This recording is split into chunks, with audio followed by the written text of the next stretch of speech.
শান্তা, নয়ন তুমি? আরে নয়ন তুমি আসছো, তুমি আসলে আমাকে একটা ফোন দেবে না? আমি অনেক খুশি হয়েছি। আরে আমি চলে আসছি তোমাকে সারপ্রাইজ দেওয়ার জন্য। তুমি খুশি হয়েছো, আমিও খুশি হয়েছি, বুঝতে পারছো?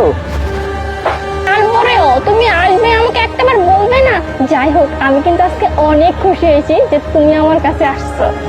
আচ্ছা ঠিক আছে, কিন্তু শোনো, আমি কিন্তু বাবার বাড়িতে যাবো। অনেকদিন ধরে কিন্তু তোমার সাথে বাবার বাড়িতে যাওয়া হয় না। আজকে কিন্তু আমাকে নিয়ে যাবে, বুঝতে পারছো? তোমাকে তো অবশ্যই নিয়ে যাবো, কেন নিয়ে যাবো না? এতদিন পরে আসলাম, তোমাকে নিয়ে যাবো না?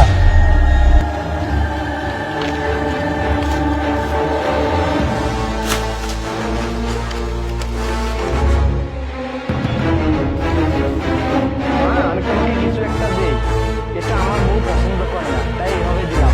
মা, তুমি কিছু মনে করবে না। আচ্ছা ঠিক আছে, আমি তোমার জন্য আজকে মুরগির মাংস রান্না করবো, ঠিক আছে? আচ্ছা ঠিক আছে, না দেখ। কি ব্যাপার নয়ন, তোমার হাতে তো আরেকটা ব্যাগ ছিল। আমি দেখছি দুইটা ব্যাগ ছিল তোমার হাতে। এই দেখেন, এদিকে আসেন। ও মা, তাই তো বলি যে আরেকটা ব্যাগ কোথায় গেল? তাই তো বলি যে আসার সাথে সাথে কেন আমাকে জড়িয়ে ধরছো? এইবার বুঝতে পারছি। মাকে ব্যাগ দাও। হ্যাঁ, আবার দেখি। টাকা? মাকে লুকিয়ে লুকিয়ে টাকা দিচ্ছ? আর এটা কি? চিঠি? ও বাবা, বউয়ের নামে বদনাম করা হচ্ছে। হ্যাঁ, মুরগির মাংস খাবে? আজকে তোমাকে আমি জন্মের মতো মুরগির মাংস খাওয়াবো, ঠিক আছে? শয়তান জানোয়ার কোথাকার। তাহলে এই সব চলে? বউয়ের নামে খারাপ খারাপ কথা বলে মাকে? হ্যাঁ, ও বুঝতে পারছি, মায়ের প্রতি ভালোবাসা একদম উতলে উঠতেছে। তোকে তো আজকে আমি মজা দেখাবো, তারপর বুঝতে পারবি যে বউ কি জিনিস। তোর এত বড় সাহস, তুই আমার তোরে আমি খাইছি রে? হ্যাঁ? তুই এই ওঠ বাবা, ওঠ। কি রে, তুই আমার সামনে দাঁড়িয়ে তুই আমার বিধবা মাকে তুই আমার সামনে গালাগালি করতেছিস, মারতেছিস কেন? হ্যাঁ, 10 মাস 10 দিন আমার মা আমাকে পেটে ধরছে এই দিন দেখার জন্য।